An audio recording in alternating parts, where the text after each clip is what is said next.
So this is the first episode of the podcast, a creative experiment. Let's see where this one goes. Sometimes I guess you just have to pick up a rock and chuck it and see where it lands. Yeah, That's one of your strengths I've admired for many years. So. yeah. Thank you. Yeah. Yeah, we got to do that sometimes, I think. And I was thinking in the car on the way home. Big surprise, eh? I don't know what this is all about. I was thinking in the car on the way home of where to begin this conversation, because conversations usually helps when you have a place to start. And I thought, well, I've known you for, I don't know how many years now. It must be getting close to 10. Yeah, about 10 years now. About 10 years. Yeah. And we met at through Mankind Project. That's right. That initially, the first time we met was through Mankind Project when you were. Anyway, I won't go into it because I know they don't like that that sort of thing.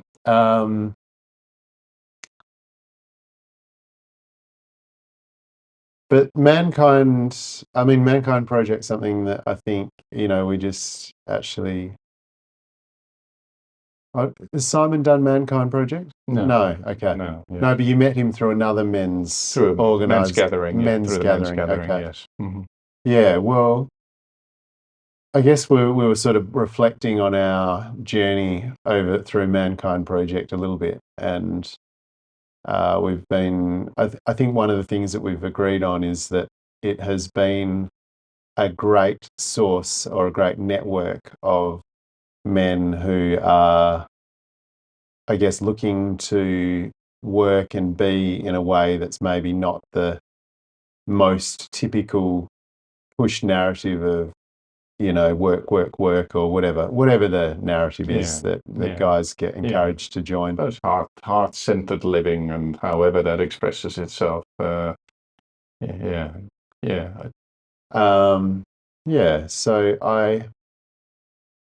I thought maybe that might be a good place to start. I don't know. Okay, all right. Yeah. Okay. Yeah. Cool. We both went and sat this week. One of the things Mankind Project does is they have their I groups, which is a weekly group, a meetup where men go and sit in circle. And it's an opportunity for men to talk and to share. And to feel some, that's what it was for me as well, to feel some emotions that I have never allowed myself for many decades prior to that. So in the presence of men rather than women or And it's very valuable, that, isn't it? It's very valuable to I know that my journey with it was, I think, for those people that don't know, there's a Mankind Project run an initiation weekend, which is kind of the starting point for people. Yeah. And you go on this weekend anyway, and you do a bunch of different things, and then you come out the other side. But I remember one of the things that kind of I was super into it when I first did it, because so was I. It was incredibly powerful. Yeah. And I think one of the things that was like a kind of a unique experience was that I think I'd never really experienced this idea where guys can kind of go up, show up, be themselves, and be really consciously supported by a bunch of other guys who are all doing the same thing. And, because we all have times when we are at our strong point, and we all have times when we're, dealing with something or facing something that's, one of life's challenges or whatever. Yeah. And to be able to have a place where you can feel okay, that you can go through a challenge in the presence of other men, is kind of a valuable experience. It's incredibly powerful for me to be supported through difficult emotions, through, have a cry in front of other men rather than being cut down, or like it is out in industry, or how I've experienced it out in industry previously to that. So to be supported by other men in a circle, and allowed to feel vulnerable and unsafe, and everything that comes with those vulnerable states. Mm. It's been probably one of the biggest revelations early in my journey. Absolutely, yeah. Yeah. Okay. Yeah, because yeah, like I know I came out of that weekend. Wow, I'm not alone. Yeah. And isn't that one of the most beautiful things, to see that we're not alone, and that all of the shit that I've been carrying with me, most other men also have in one or the other way, at least. Yeah. Mm. Yeah. Absolutely. And I don't know. Yeah, I mean, we kind of live these lives where we're a little bit separate from each other, and we're in these nuclear families at best. Mm. And yeah, we don't really have those sort of places where, I guess, in a more tribal situation. I mean, we've only been living like this for a couple hundred years. Prior to Yeah, that, it was yeah, probably it very was. different. Yeah, well, yeah, yeah. Industrialization, that's where it started. That we're all in our own way. Before, there was these big families, and uncle and auntie, and everyone was there, and the child knew, well, if I feel like this, I'll go and see grandpa.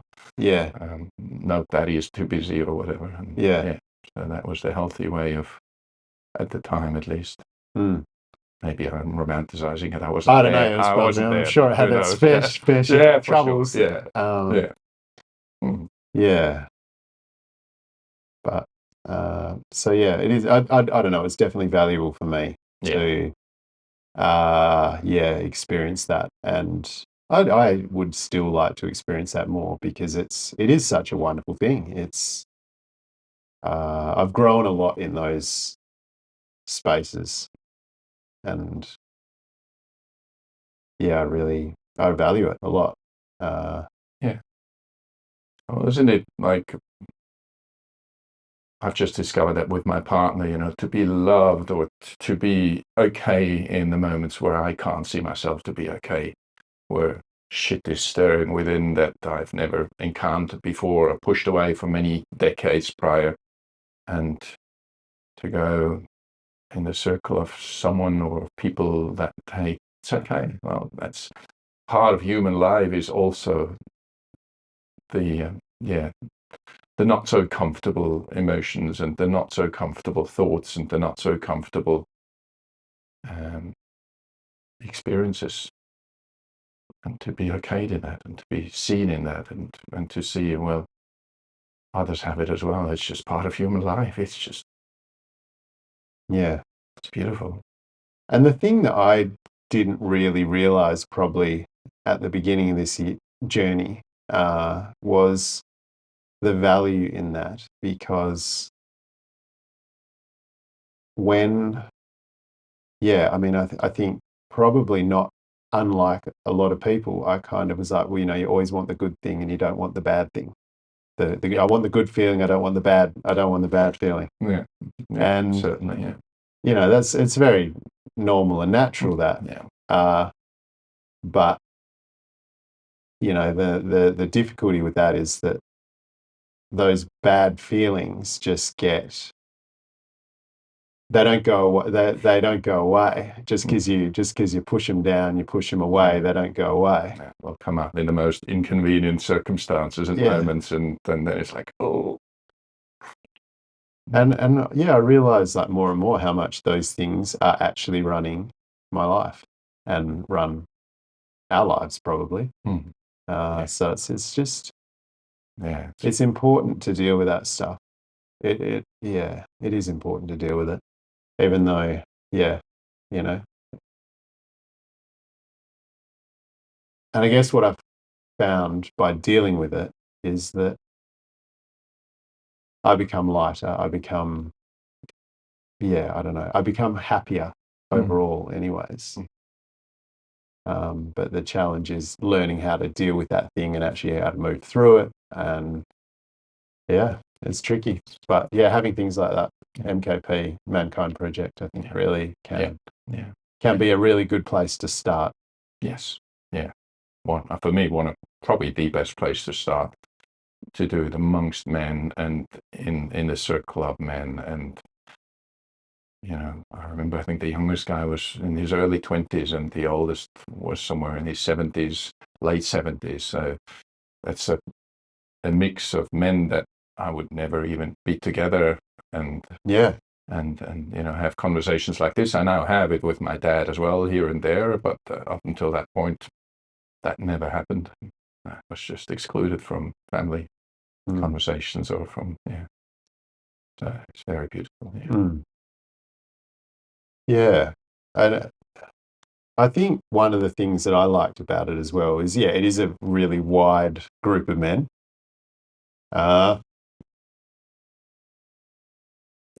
I liked how there's real people there, it's like, it wasn't just, a bunch of, hippies, and there was, you're going to get, you got a couple of plumbers in there. There's probably a couple of hippies. That's probably what I was most afraid of in the beginning, like, this hippie stuff and, looking at emotions, and that's just for women, that's not for men. That's how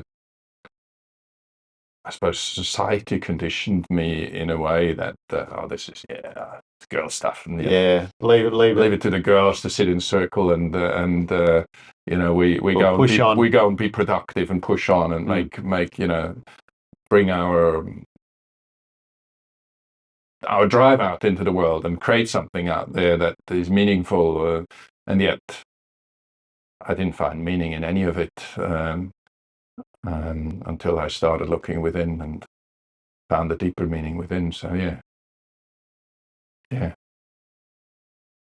was just patching up one patch after the other and one hole after the other with consumption and material possessions and relationships, sex, unhealthy, often. So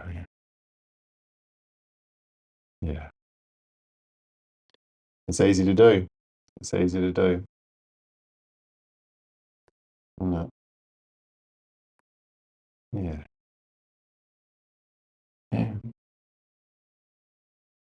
But there's another way. Don't always have to go into those things. And there's nothing wrong with those things either. I guess that's the... I see. One teacher was once telling me it's the parents' job to give some trauma on to the children, because that's the only way how they can learn compassion.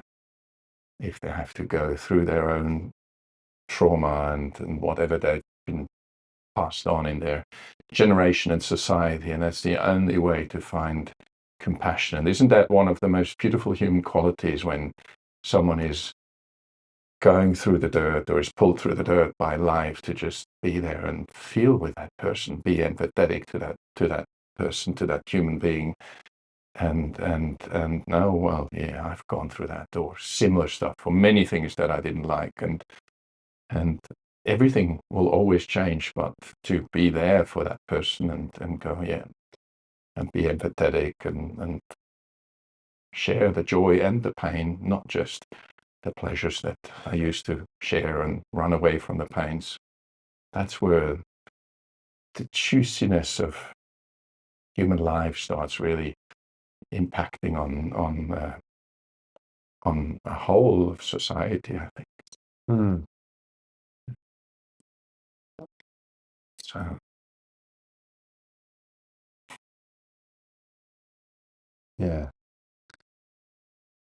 I notice I feel a lot more alive,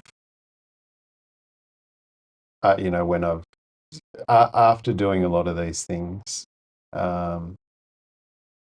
It feels like I've come a bit closer to myself again, which,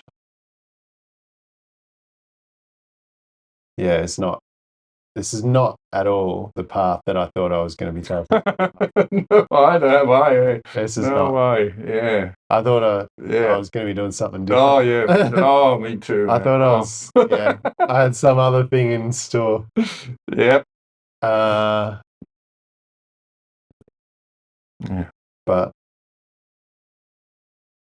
I suppose. I'm okay with it, you know. Yeah. I'm getting more. Yeah.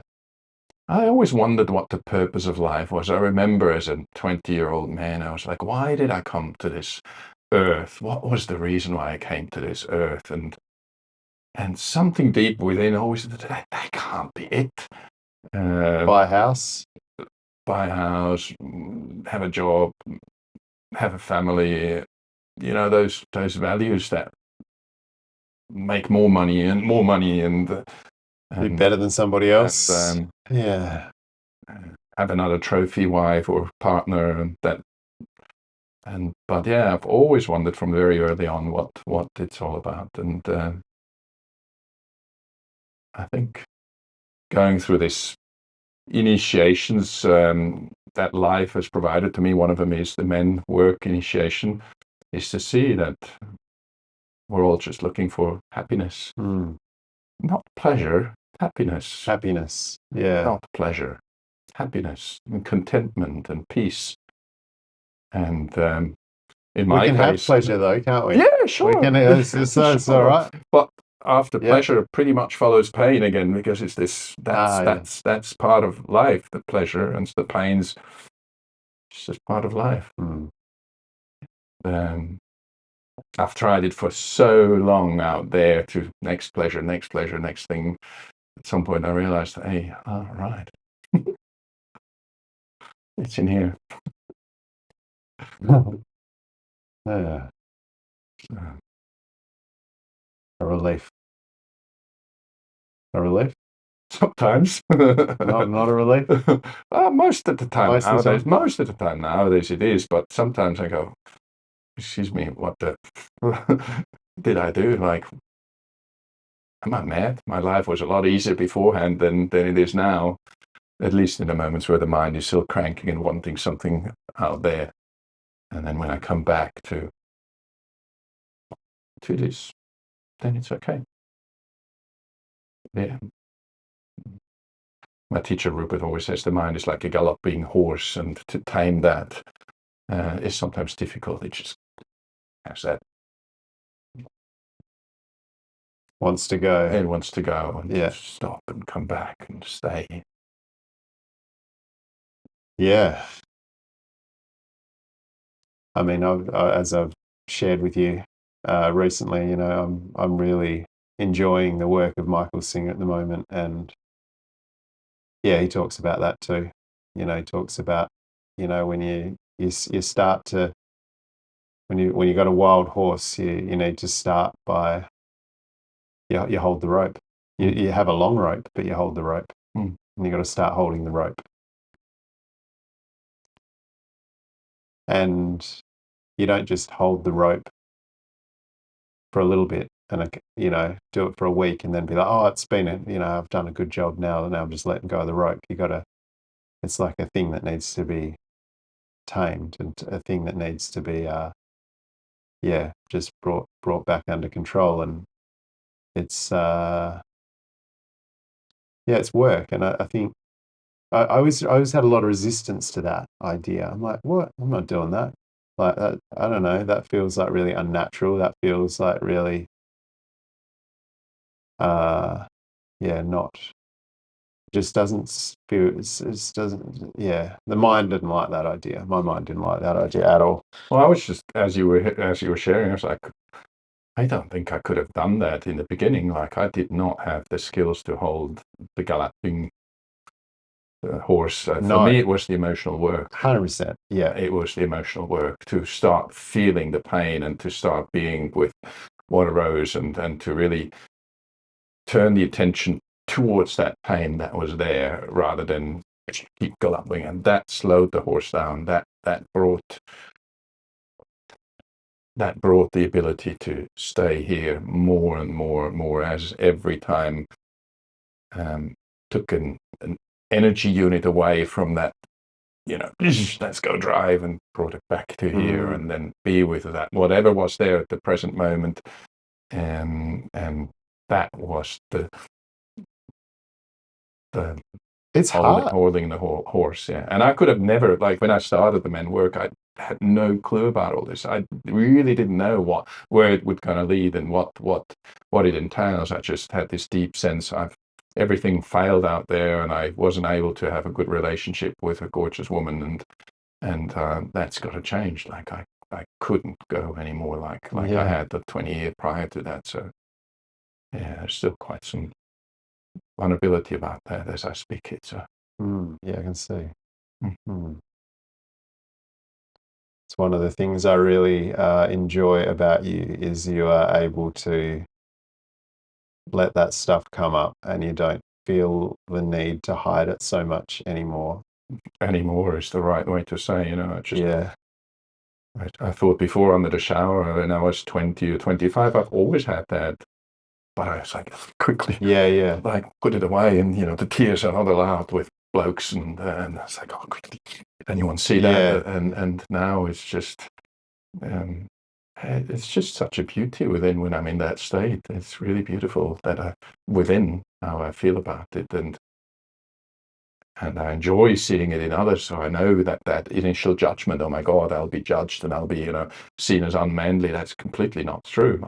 That's how I've learned it to be. So, yeah.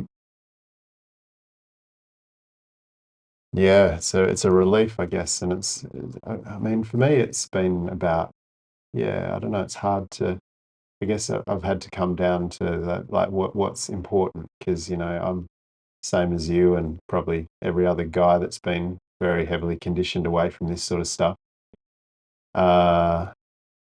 But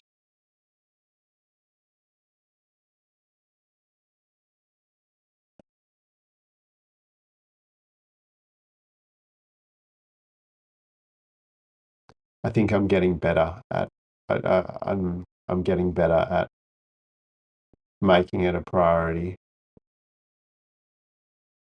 to, when I come back to myself, I care less about what someone else might think of me.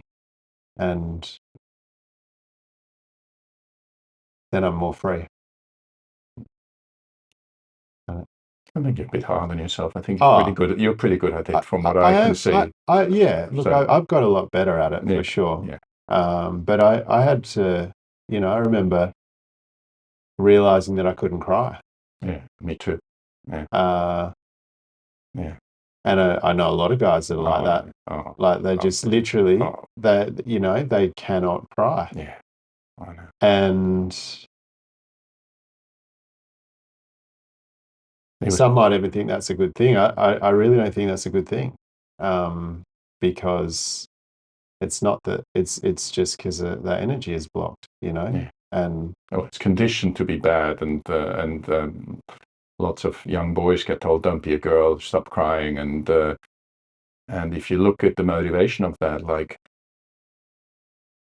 if I feel the sadness, he will trigger the sadness in you as well. And when the adults can't go there anymore, they prohibit it to the child, and because they then feel sad as well and they can't deal with it. So I'm okay with that it happened. But yeah, I think the first year and a half of my journey, I made a habit of crying once a day. Just early morning, did my 3-minute or 7-minute exercise with the same music, and dropped into the sadness and really cried, and went to breath work and really cried. I bawled my eyes out for a long time. Don't know why. And everyone said, "You're bloody crazy. yeah, Your life is perfect. You had a perfect childhood. Why are you crying?" And I just said, "Hey, I don't know, but it feels good.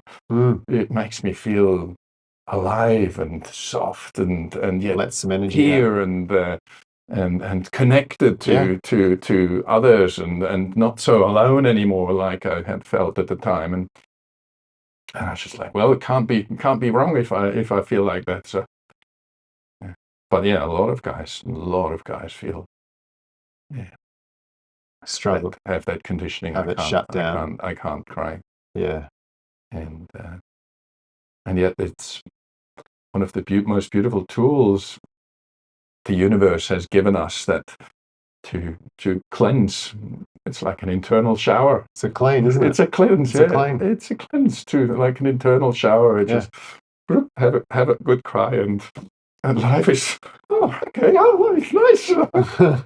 Isn't it? You feel like that as well. Yeah. I know you have. Yeah, absolutely. I love, yeah, I'm so happy that I've found that again. Yeah. It was, yeah, it was shut down for a while there. And, you know, I,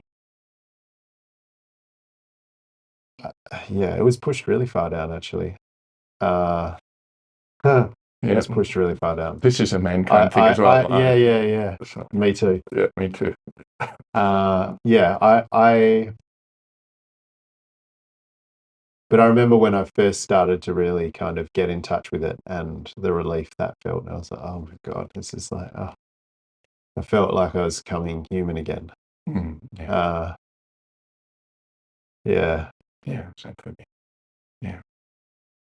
Yeah. Because it would come out every nook and cranny in my life, when I made love to my partner, and at the end, I could not keep the sadness in anymore, and yet I couldn't express it, and she felt it then, and she cried, and it's just like I went away and did what I learned to do to, subdue those emotions again, and it just, yeah, it didn't work anymore. Didn't work. No. Yeah. Oh well. Yeah. Anyways, so this is I guess like probably what's brought us together and has been one of the foundations of our friendship is this journey, this probably becoming more typical, not super typical journey of coming into seeing the value of doing this kind of work and learning how to relate to ourselves in a better way. Yeah. Which I guess, as I said before, this is not the journey that I had in mind for my life. Never. But now I see it as like I don't really know. Whatever else happens around, that's all great. But this is the core. Like this is the center. Yeah.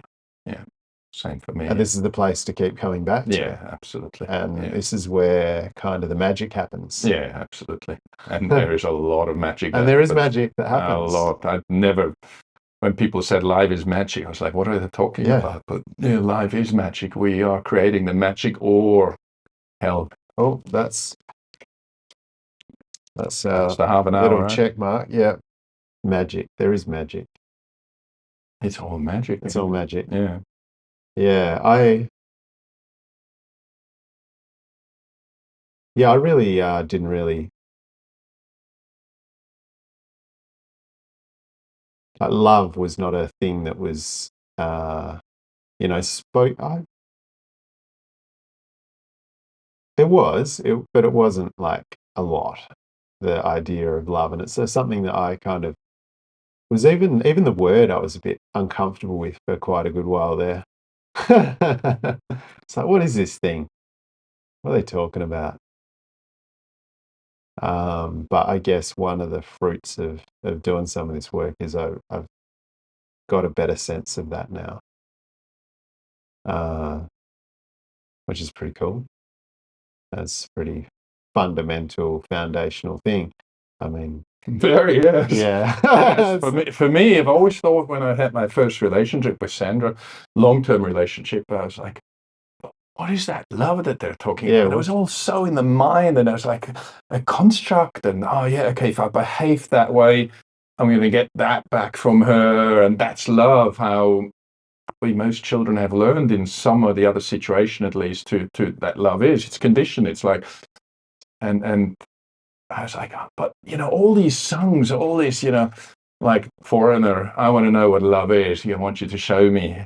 And I love that song. I love it. But now I know they're really singing about something else there, and I discovered that as well. But I was like, I listened to all these songs when I was a young man, and I was like, what are they like? That must be something really incredible to feel or to do, and I had no clue what it was and how it would feel, and it was all a construct in my mind, and I tried to live that construct in relationships, and I'll give you this, you give me this, and I'll need this from you, and you may need that from me, and we were all caught up in Yeah.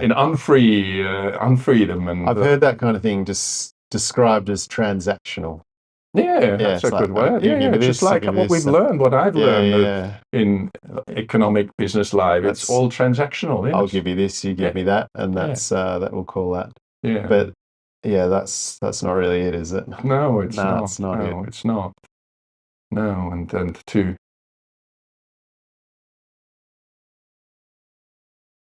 to see, like, for a long time I got stuck. Oh, I'm looking for love, and I'm looking to be loved and to love. That's what I'm looking for in life, until one teacher was telling me, well, what do you get out of that? And I was like, oh, well, I feel more happy when I do that. And I was like, oh, okay, well, you're looking for happiness then, and not for love. And that's where I see also clients that come and see me, that's often where they get stuck in life.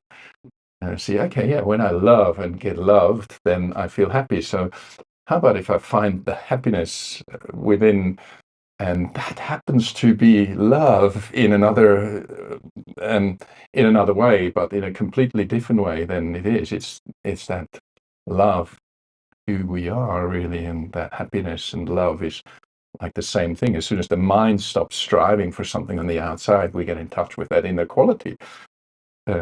Love, happiness, feeling it one with each other and with myself and with the universe. So I was looking for that, and I was bloody running after it and trying with different partners to get there. And of course I got there for a little bit, and then I was out out of it again. Yeah, you've been on a bit of a journey, haven't you?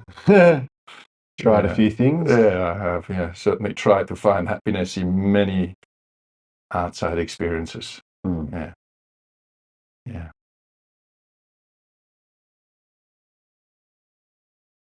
Yeah. Didn't quite get there with that.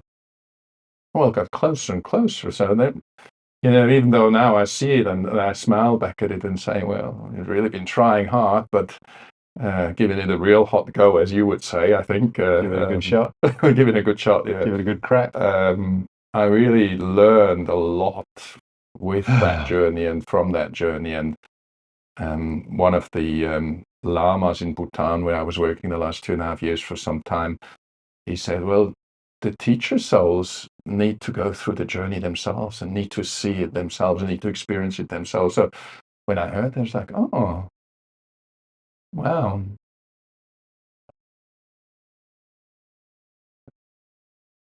So I'm at ease with it. Yeah, I tried, gave it a good shot and couldn't find it.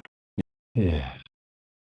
So now to sense that quality of oneness, when particularly, like I heard Kitsuri, another man that I really value and who's gone a long journey, shared with me the other day. He's now working with men in therapy settings, and he goes, when we sit together in this vulnerability and this pain of human existence, there is a oneness. I'm paraphrasing, so I'm not using his words anymore. I don't remember, but it really touched me deeply, and I feel that as well. And then when the mind collapses because of the pain, then that oneness is sensible, is perceivable, is there, can be sensed in the heart, can be sensed in it.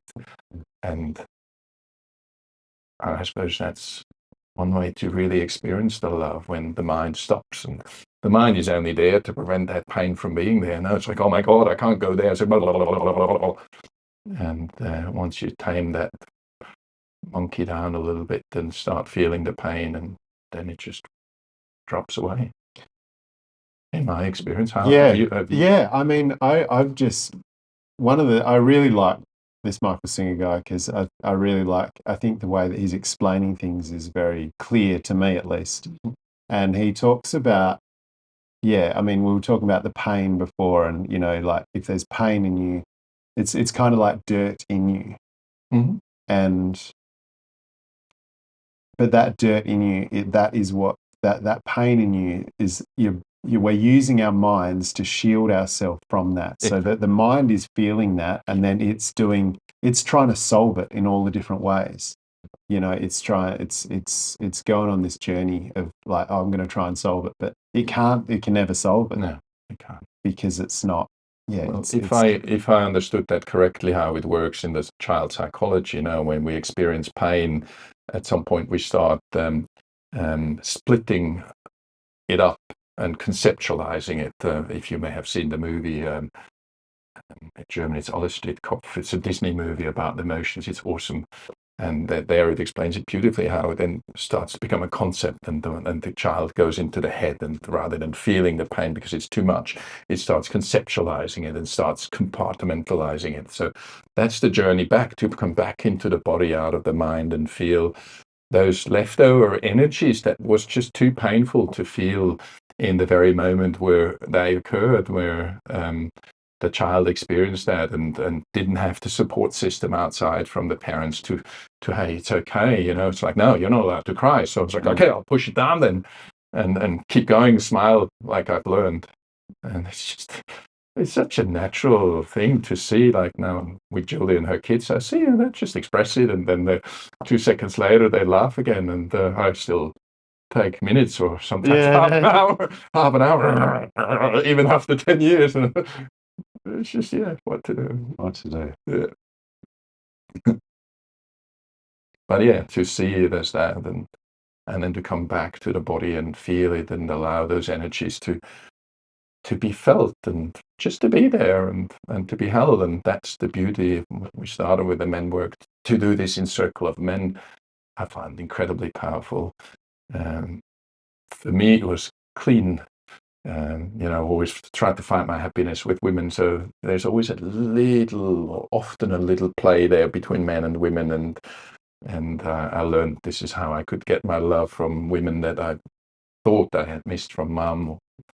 And to be in that circle of men, and that cleanliness, there's no, I don't want anything from you. It does. It really, that was my experience too, is it's like, by having a woman in that space it just changes the energy. Absolutely. Because there's some desire could be there, or I mean, obviously it depends, but by eliminating that, and I think that's something that maybe not everyone gets as well, is that if you take that element away, it's like, what's left? And then there's like a whole lot of stuff there to start picking through, and that's the purpose. That's the reason, and that of having a space where there is just men. Yeah, absolutely. Because we then have an opportunity to, you just take that strong energy out of the puzzle. And then you see what's left, and you realize actually there's still a lot of strong energies going on there. Exactly. And it's less confusing. Yes. No, I'm going to find my happiness there. I'll avoid that. Yes, absolutely. Yeah. Like, it's another conditioned way to avoid it, to try to find happiness in outcomes, to be in a relationship, and to be sexual, and then, as beautiful as it is, it's also a good way to control things down, at least at first. Not after a little while in a relationship, then it starts really helping to bring it out as well, to bring the vulnerability out. But at first, at least in my case.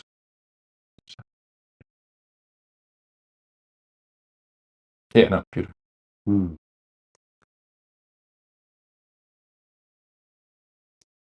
In some of those circles, it's always a difficult thing, I think, to try and describe the experience of sitting in circle. But I guess for me, one of the things that I like about it is when we sit in circle, and usually there's some, usually it's a circle, and it's usually dialogue, right? And someone's talking. But I really like being able to sit there and just listen without the need to respond. Because when I'm listening and I don't need to respond, I'm not thinking about what I need to say. I'm not doing all those things that I might otherwise be doing.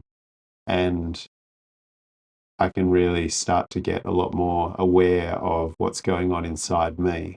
And to sit in that circle and have an opportunity of, like, after each man kind of talks and says his bit, to just kind of go deeper and deeper and deeper and deeper and become more and more conscious of what's moving within. the game inside Yeah.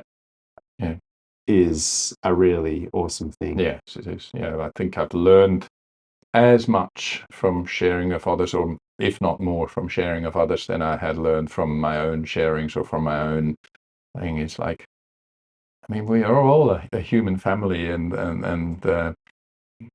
often not that far apart in our pain than what we think. You know, I initially thought I only have that pain until I sat in circle with mankind with 60 men, and 59 put their hand up when I shared about my problems in sexuality, and then, or my difficulties in sexuality, and Yeah. 59 other put their Yeah. hand up and say, "Oh, I know those," and I was like, "Whew." Yeah. So to sit in circle and right, okay, how is that with me? Reflect and feel. Where does it hook onto my system, and where do I feel tension in my body when I listen to that man? Then I'm also healing in the same time as the other man is healing, with feeling that residue, or the residual energy of trauma, or of not being allowed to feel it when I was younger. So yeah, it was very powerful. Yeah, it always surprised me sitting in circle with a bunch of guys that on face value I may look like I have nothing in common with. And yeah, it just always amazed me how much the themes are the same. You know, there'll be difference in the circumstances a little bit, but the feelings are the same. The whether it's, jealousy around something, whether it's anger around something, whether it's sadness around something, whether it's joy around something. The and it just always amazed me, and it helped me to feel more connected with Yes. those people, because I realized, oh, they're actually a lot like me, Yeah. even though I might not have initially seen that. And that's a relief. Yes. That's a Yes, really for a me relief. too. And now, for me, even in the bigger sense, my belief in separation was so incredibly big, so that, I've experienced and seen myself as completely separated, as abandoned, as not able to connect, and how it has helped me to dissolve this belief in separation by being in a circle like this and seeing, hey, we're all dealing with very similar sort of conditioning, at least here in the Western world, and pain that results from that, and to become at ease with it and feel that, hey, we're actually very similar in our humanness, and then to see, or I always wondered, what are these teachers and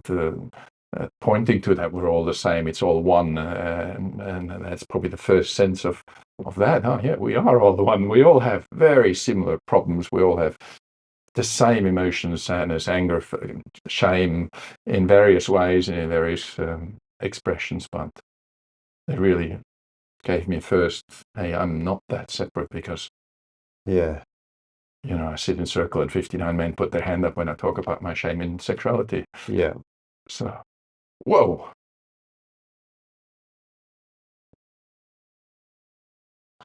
Yeah. The word relief comes to mind, I think when we realize that we're not that different from the others, and that the themes are the same. We're going through similar things. Mm. Yeah. Yeah. because my experience of life earlier, I think was, yeah, I did feel very separate. I mean, I still do frequently, but the trajectory is to feeling less of that. Yeah. Which is awesome. Yeah. Yeah, Yeah. more alive. Yeah. Uh, so yeah, I don't know. I think that's some of the some of the When experiences. once what it helped me, this work was to be okay with whatever is, or you know, I'm by far there that I can be okay with whatever that is. I wouldn't even say that, but you know, to the quality or to the extent that is now, and that quietens this monkey mind here, and that's the one that creates separation. The thoughts, the mind is the one that separates, that labels, this is good, this is bad, this I want, I don't want. Essentially, I found happiness in it, or I found sadness or uncomfortable emotions in it. And as that is more and more calm, one turns more and more into, let's call it the heart or the space outside the mind, and there is unity. So the therapist I worked with, she always said, "Well, the mind that is that separates, and the heart is that unites." And once the mind is quiet, the person gets to be more in the body, gets to be more alive, and feel more unity within myself as well as outside of myself. Mm. And it's a natural journey of feeling emotions and allowing them to be there. And it just I never knew when I started it. I never knew where it's going to lead. I had no clue. And yet, this deep, I've got to go there. Mm. With you as well, Yeah, no? I have the same experience, Like, and uh, you know, that's the tricky part is you yeah. don't know where it's going to go, No, you have no and the clue. mind would love Yeah, to know where everything's going to go. yeah. Oh, That would yeah. be a lot nicer, Oh, yeah, but yeah, in that not knowing, something unexpected can happen, and that can be fun too. So yeah, it's like, all right, there's a yeah. yeah. So that's also the dangers. There's no danger at all, but the fears that are associated when I started this work, I was like, oh my God, I'm so afraid of this and that. No, this woo stuff, I'm not going to go there. And yet I needed to go there. Um, and I can see how, yeah, okay, there's just this, you know, this is, I suppose, everyone's journey, really. I mean, to find the true self, as some people call it, is everyone's journey. To be happy no matter what is everyone's journey. And that's really the purpose of life. That's That's what I a was looking for. seems like a good journey. Yeah, Yeah, that's what I was looking for. You know, I thought it's outcomes and what I bring to this world, and it's completely within. It's completely internal. That I'm content as often as possible, um, regardless of what happens on the outside, yeah. and then to contribute to the world from that space of inner peace and inner happiness, whatever it may be at that very moment. And once it may be to attend the needs of the family, and once it may be to attend what's happening in the business, as long as I can stay here and feel that happiness, I don't need anything to make me happy on the outside. And or I need less and less. Let's be honest. Like I Yeah, still need yeah, things out yeah, yeah, there. yeah, Yeah, yeah. yeah. Not quite ready to live on the streets. And, No, no. no, Oh, no. I'm no. glad that I don't. Yeah, I don't have that, and I'm glad I was born in a civilized country and live in a civilized country. And but you know, I compare with something I don't know. So maybe if I was there and I'd never experienced something else, yeah. But I'm glad mm, I don't have to go there, yeah. at least for now. At least for now. We'll see Yeah, where life throws me. yeah. So And that's the thing, isn't it? It's like a lot of the time, it's there's a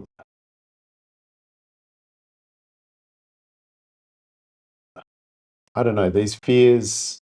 I don't even know what I want to say here. There's like a lot of there's a lot of themes actually. The fears that I have had, I think they're keeping me safe. You know, that's the that's the reason to have them. You know, if I'm fearful I don't have enough money. Okay. So the reason to keep that's because if I let go of that, I'm just going to be crazy and reckless. You reckon? No, I don't. Yeah. But Okay. that's the justification. That's the justification. Yeah. Okay. Yeah. That's the justification. And To I think it's to move necessary to see into an that. unknown territory where the mind has no. I mean, the mind is a prediction making machine. It's going to try to create a pattern, and it's going to try to be safe. And as you start conquering the fears, it has no clue. It's going to give it a different outcome. It may lead to something completely different where I've got no clue how I feel and whether I'm safe there or not. But it's amazing how much once energies shift, how the mind will behave completely different, you know, Yeah. and how Yeah. it's like when it's saying something, it seems so real. Yeah. It's like, oh, yeah, that makes really good sense. That makes really good sense. And then when energies shift, it's like, I don't even need to connect to that. That doesn't even Isn't that funny? doesn't Right? even make Yeah. sense Yeah. anymore. I remember someone told me like, and I really took that on. Like, okay, when a fear, and when you look at it exactly, it's like 80% of that is never going to happen. It has never happened. Like if I look back, and that's where it's good to be of some age and have reached a certain maturity, and you look back, okay, I've had this fear and never turned out like that. I have this fear and it never actually happened. Yeah. And those few times where it actually happened, it was 4 times or 3 times less rigid or less bad than what the mind made it seem like. And once that maturity and that recognition has been set in, it's like, oh, right, okay. So in the man journey, that sort of was a start to go towards those fears. And then later on, I learned that the Buddhists say, well, if you want to become free, you go where the fears are, and then you become free. And I never knew either. And many years afterwards, where I heard that, I was like, all right.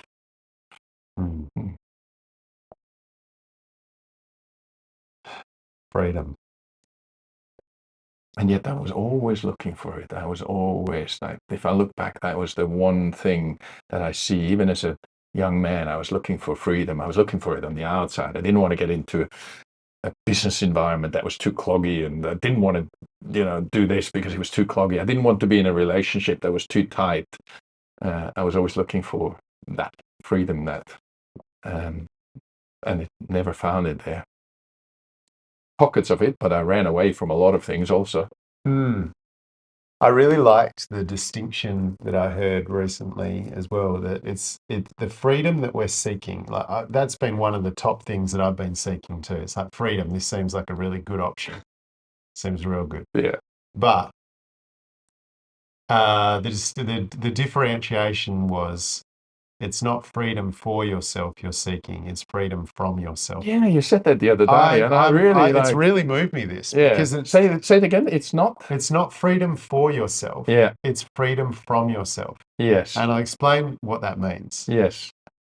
So freedom for yourself is, it's all your ideas and everything that you want, and to be able to just I want to be able to do whatever I want whenever I want. And that's and I because the reason I want that is because I think if I have that, I'm going to be happy. Yeah.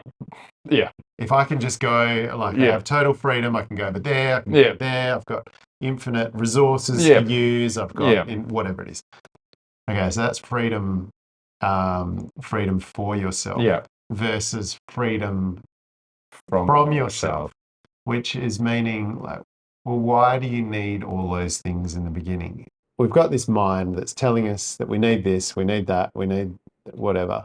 And it's freedom from being led around by that, saying you have to do this, you have to do that, you have to do that. It's a real demanding like prick in there sometimes. He's unhappy, and the voice is unhappy, and it's asking you to do stuff. If you don't get it right, it's upset. It's going to say nasty things. It's got an energy of being scared. It's just got push, and it's the free. And with that going on, if you're involved with that, it's really hard to get that happiness that you want. Yes, because it's just saying all this stuff. It's having its problems and it's going through. And if you could get free of that voice, you're going to get the happiness that you want more than you would if you had the freedom for yourself, just getting whatever you want. Anyways, Yeah, I really just absolutely. love. So it's really a blessing that we don't always get what we want to turn within and force us to find that. Yes. Mm. Yeah. So yeah. Yeah. Um, Absolutely.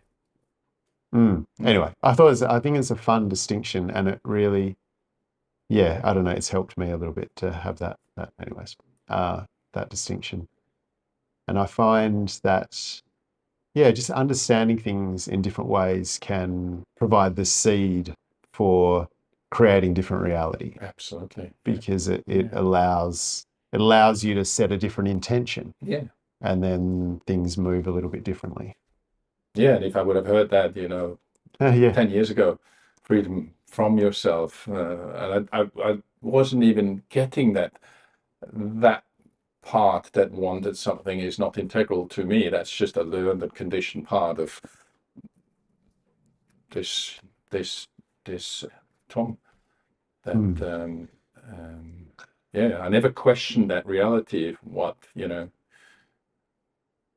So yeah, it's nicely explained and simply, and not into woo-woo language or like really spiritual. And then it's just like, okay, yeah, well, yeah, I mean, that's how I prefer. yeah, yeah. I No, I don't get, yeah. love the woo-woo stuff. Yeah, no, it Sometimes, creates too much resistance and too much what yeah, this. I had lots of it. I was like, oh, that's woo-woo stuff. Nah, that's not for me. yeah, Mm. yeah. I like clear and simple. Yeah, same here. Yeah, Mm, yeah. yeah. Mm. Is that air conditioner still cool enough? Yeah, it's good. Yeah, Yeah, that's good. yeah, It was freezing before. yeah, yeah. I have cold feet, Yeah, so I was like, oh, shit. yeah. But yeah, better than out there. So. It's pretty hot out there. Mm. Yeah, Mm. it's pretty hot out there. Yeah. So the other thing that maybe we'll touch on. I know that we probably won't be able to go into the full depths of it, but I did want to ask you about because you're over in Australia at the moment, but you're going back to Switzerland soon, and you've been working with therapists, and I mean, you've been on a pretty intense journey for a while now. But I know that your next, or one of the next steps might be to start to do. Well, you've done it before. I know you've done a lot of breath work and a lot of working with people individually as well, with in a variety of contexts. But I know you're going to do something on your own that's maybe, I don't know, a little bit different, or something. And yeah, I'm curious to know, who do you see yourself working with? Hmm.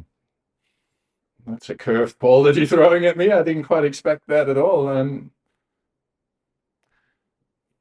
Who do I see myself Yeah, working with, as in who would you clients or like to work with? people that come to Like, me? Yeah, yeah. yeah, Okay. Well, it's sort of, I would have never thought what had happened over the last few years that's what seems to be natural. So over the last few years, people just started coming to see me. Most of everyone that came had done quite a few years of work, so they're not beginners in this work. And pretty much the theme that I can see is that I could point people to this freedom from yourself, as we called it before, to get them to experience this causeless joy, and then explain to them what it means and how to live life from this space within.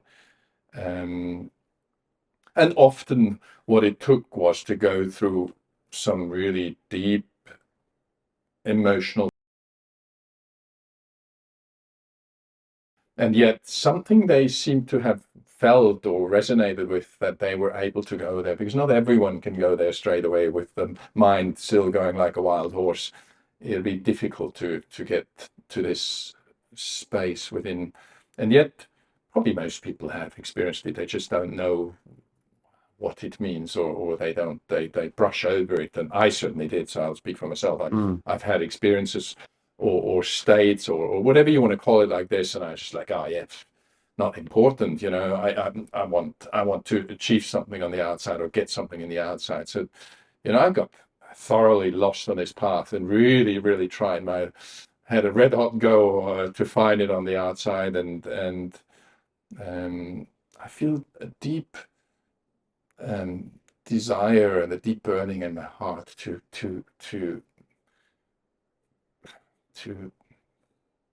show how easy it really is. It's then difficult to build that on the outside, or to live like that. That's difficult. Um, so So so so is it planting a seed? I suppose in the first moment, that's what happened to me in the first moment where I did breath work, and I suddenly was in this peace within, and this interconnectedness. I felt it after, decades of feeling separated. And that really bucked me, like that gift from the universe that I had received in the second module of my breathwork training really disrupted my whole life. Like I was like, far out. If I could live like that, I don't need to earn money anymore. I'm just happy, content. I'm just feel connected to everything, and from that, life will thing. And yeah, I suppose when someone can experience or make sense of that and actually feel it and be experientially, it will not let go anymore. That will get started in there. And that's certainly one aspect. So that's what's really calling in my heart. And it's like, hey, I can support those that are ready, and it'll be, not everyone, of course. Mm. As my trauma that I have dissolved within myself, I can provide space for those people. But yeah, and then the other aspect that really intrigues me is when I go into feeling trauma with people, it takes a little while for them to stop calling everything by name, mommy, daddy, what we had learned in psychological settings, and in our Western world, it's psychology arts because of mom and because of dad, and then that sort of stuff, which again just keeps us in the mind, keeps us in the judgment, and keeps us in the I don't want to feel what's present. And and and it may be completely appropriate for some people to be there, and I probably needed that as well in the very beginning. But those people that come to see me, they're ready. They often have done a few years of work, and it just happened naturally. I would have never even considered that to be thing. And so I can lead them out of that space of word, out of the judging mind, out of that mommy, daddy, and just feel the raw sensation of pain, and it dissolves in no time. And that's where it often helps. Like I see it still with myself now, where I have things that are unresolved.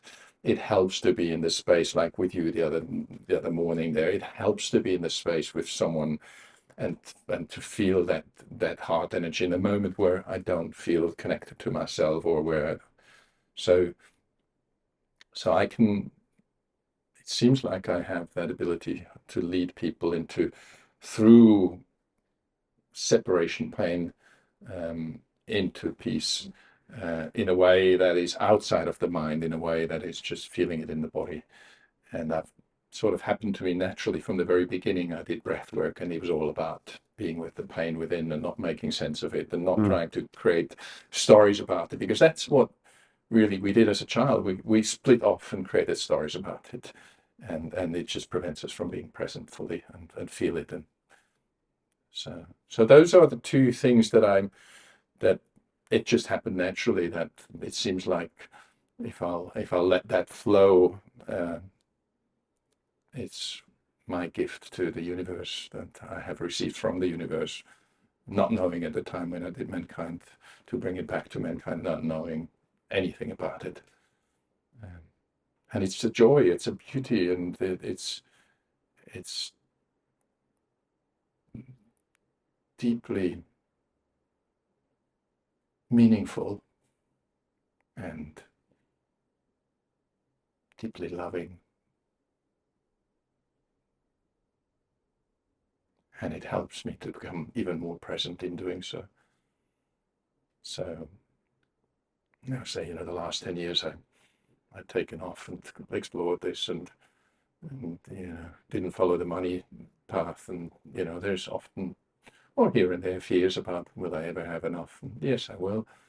And well, that might mean I'll work until 80, because I've had these 10 years off, exploring things.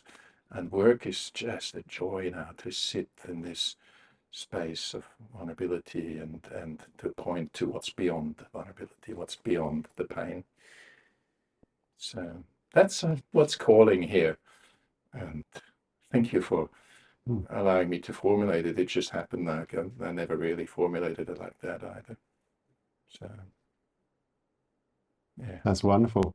That was what I was kind of hoping might happen through this kind of experience and through this podcast, would be a, Thank yeah. Hmm. you.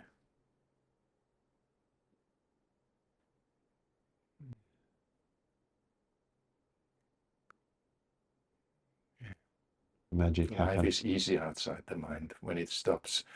When I manage, which is not always, but more and more often, when I manage to not believe what the thoughts are saying and just allow them to go, yeah, you keep saying I should do this good or one. that.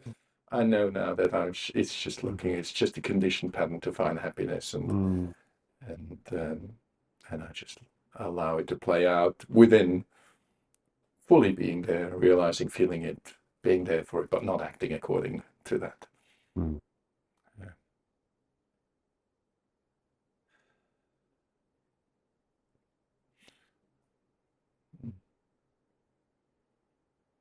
Yeah, I really look forward to seeing how this plays out for you. I mean, I would love to do something like that. I don't think I'm there yet, in terms of my willingness to face those fears of not having enough or whatever. I still feel like I want to have a foot in the game of material things a bit more. But I like my connection with you because, well, one of the reasons I like that you're doing something very cool, in my opinion. Taking it's a risk. It's Oh taking a yeah. risk. Oh yeah. Yeah. And yeah, I like that. I like that. Risks. Yeah. Thank you, Michael. I was always an adventurer. And, Yeah, I traveled the world for many years, and the biggest and most available adventure is within here. yeah. And it's not always convenient. But I No, traveled through China and Mongolia. That wasn't always convenient either. It was easy forgotten when the beautiful moments came again. And it's the same here as well. So yeah, that inner adventure is always and everywhere available, anytime. yeah. And it's a wild adventure, isn't it? Yeah. It's traveling the world. Yeah, I think I started my early life looking for adventures out there too. Going to different places, and that was fun. That was fun.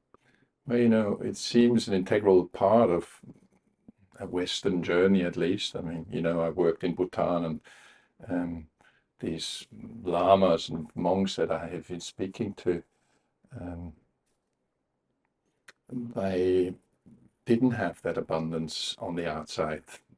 They wished, some of them, not all of them, but some of them wished to have an iPhone, have a Land Cruiser, be able to travel, and I suppose it takes, at least in the Western world, it takes that I can be successful in the outside world to then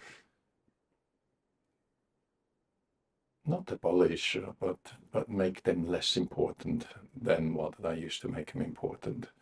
Those values, those outer values, and people in countries like Bhutan, um, don't have that opportunity or not have it to that degree, and yet still get fed the YouTubes and the TV stations and all of that that show the West with the Western values of, make it financially, get lots, get rich, have a Land Cruiser.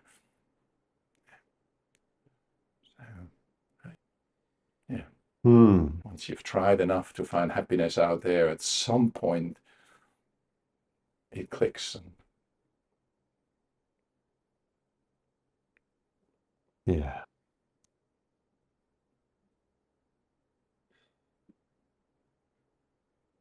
And then you get confused again and go out again, and then you come back and forward. we'll see. I don't know. I can't speak from direct experience. I mean, I hear what the teachers say. At the moment,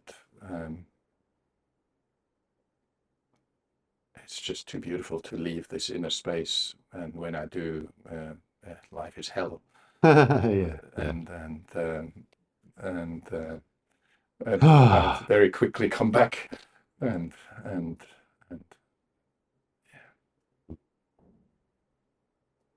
I'm thinking, does that feel like, I feel like that might be a good note to wrap up on for today. Yeah. Yeah.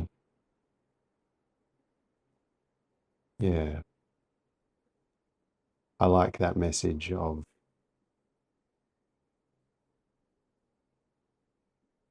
finding it inside rather than outside. It seems more and more strongly to me that that's the way that it kind of needs to be. Yeah. And there's peace there. And the implications of that for the world when more and more people start turning inwards and still participate in life outside. Oh yeah. But not controlled by life outside, or less controlled by life outside. Not controlled, may never get there, but less controlled by life outside. And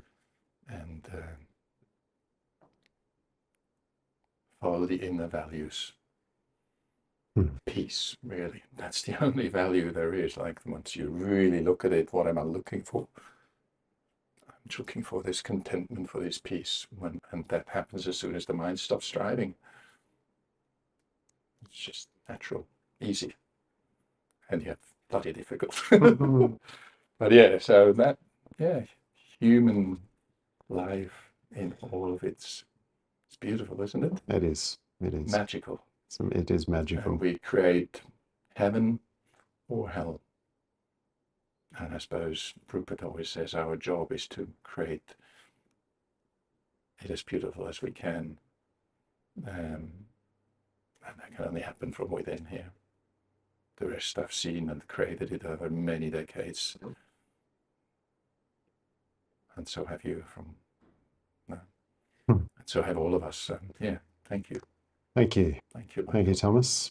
Pleasure. Been a pleasure.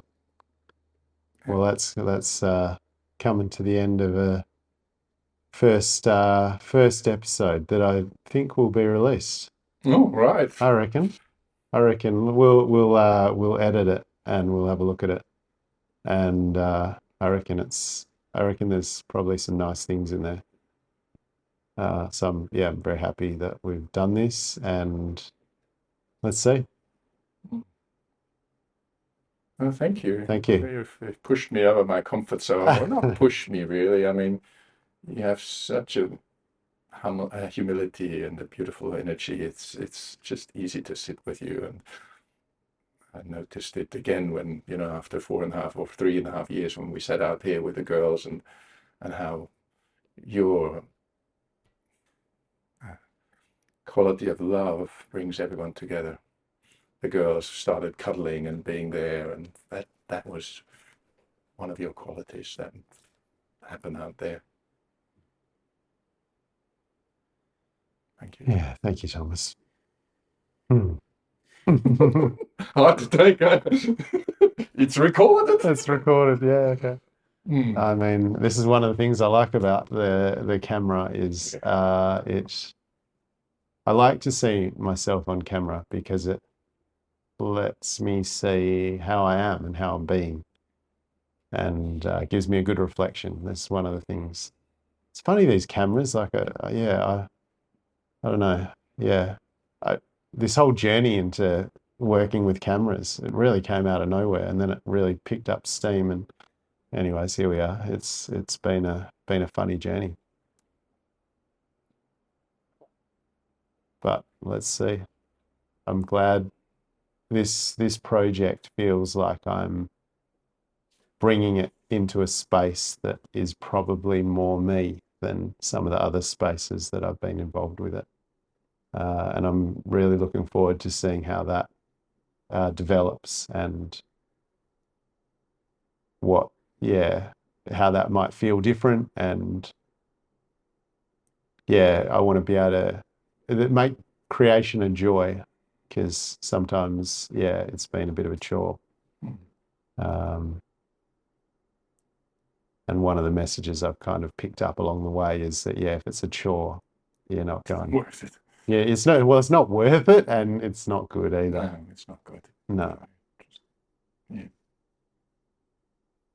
So finding ways to do it that feels good seems like a good a way, a positive way forward. Yeah.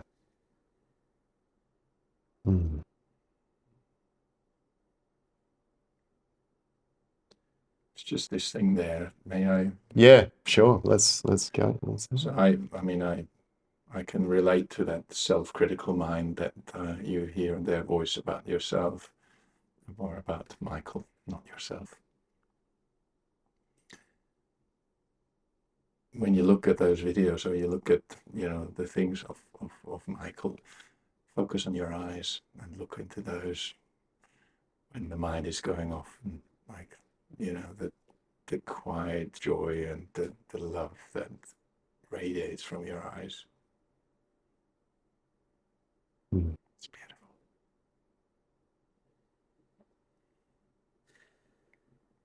It's they say the mirror to the soul, not the eyes. Window to the soul. The window to the soul. Thank you. Yeah. Yeah, it's very true, isn't it? Yeah. Like that video that you released yesterday on Facebook. Look at that joyfulness, that cheekiness. Yeah. I like the joyful cheekiness. Yeah. That's fun. Yeah. And that's beyond the mind. That's the essence that I so love seeing in you and in me. Like, it comes from a place of mirroring, not projection. Like, I see it in me as well. I'm a fucking cheeky fucker. Yeah. As you know. It's fun being a cheeky fucker. Yeah. Yeah. Yes. That's one of the most fun things. Yes. Yeah. And it's funny, just going back to Bhutan, so many lamas that I've spoken to, they opened up after a few, days, weeks or so. And they said how naughty they were when they were in their early 20s or late teens or so. They were really naughty. Yeah. Like one Lama said, he'd always climb up the Buddha statues and jump over to the balcony up in the monasteries, and climb outside and go to town at night, and go to the pub or to the restaurant at night and have a beer, and then climb back up and climb down the Buddha statue and pretend he's sleeping again before 4 a.m. before the It's so cool. Like, it seems to be part of. Oh, it's part of us humans, and these politician type characters where they're all like, "Oh no, I'm a real good guy." Yeah, it's like, if you don't trust them, if you don't know the badness within yourself, you can't be good, because the badness will come out.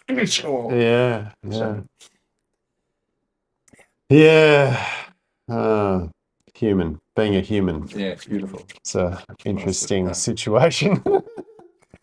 All right. Well, let's wrap her up. No worries. Thanks a lot, Michael. Thank you, Thomas. Hopefully all this recording stuff's works. Let's see. All right.